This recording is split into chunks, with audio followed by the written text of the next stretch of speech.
बिस्मिल्लाहिर्रहमानिर्रहीम। अस्सलाम वालेकुम। कैसे हैं आप सब।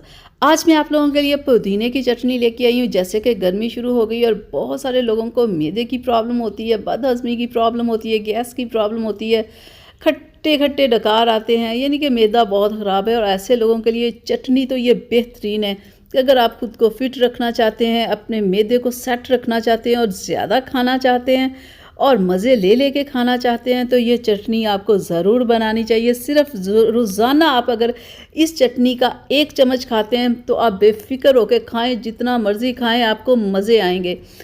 तो जिसके लिए मैंने ये पुदीना लिया, लेके मैंने अच्छे से धो के अच्छे से मैंने इसके पत्ते उतार लिए हैं, टमाटर भी मैंने काट लिए, सब्ज़ मिर्च और लहसुन भी। ये जो चटनी है ये आपको बदहज़मी नहीं होने देगी, आपको बहुत ही फिट रखेगी। तो चलें अब हम इसे कर लेते हैं ब्लेंड। तो जिसके लिए मैंने लिया है जग और जिसमें मैं डाल रही हूँ ये पुदीना। ये मैंने अच्छे से वॉश किया था, ये आपने अच्छे से वॉश कर लेना। और टमाटर जो मैंने अच्छे से काट लिया है धोने के बाद, और 3 से 4 सब्ज़ मिर्च, 5 से 6 लहसुन के जवे। और इसमें मैं डाल रही हूँ थोड़ा सा नमक, और इसमें जाएगा थोड़ा सा ज़ीरा और थोड़ा सा पानी, ताकि के अच्छे से हमारी चटनी बन जाए। चलिए अब हम इसे कर लेते हैं ब्लेंड और अपनी ज़बरदस्त सी चटनी बना लेते हैं अपनी ज़िंदगी को आसान बनाने के लिए।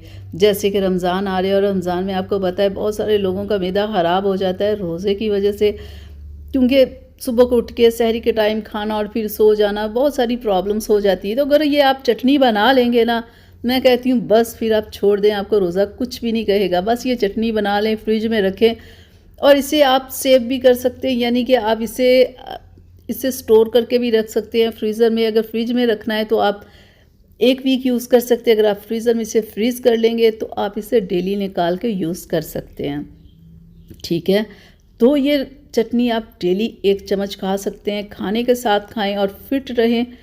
और मुझे अपनी दुआओं में याद रखिएगा। उम्मीद करती हूँ कि मेरी आज की वीडियो आप लोगों को पसंद आई होगी। चलें अब मुझे इजाज़त दें, फिर मिलेंगे एक नई वीडियो में एक नई रेसिपी के साथ। अपना बहुत सारा ख्याल रखिएगा, मुझे अपनी दुआओं में याद रखिएगा। अल्लाह हाफ़िज़।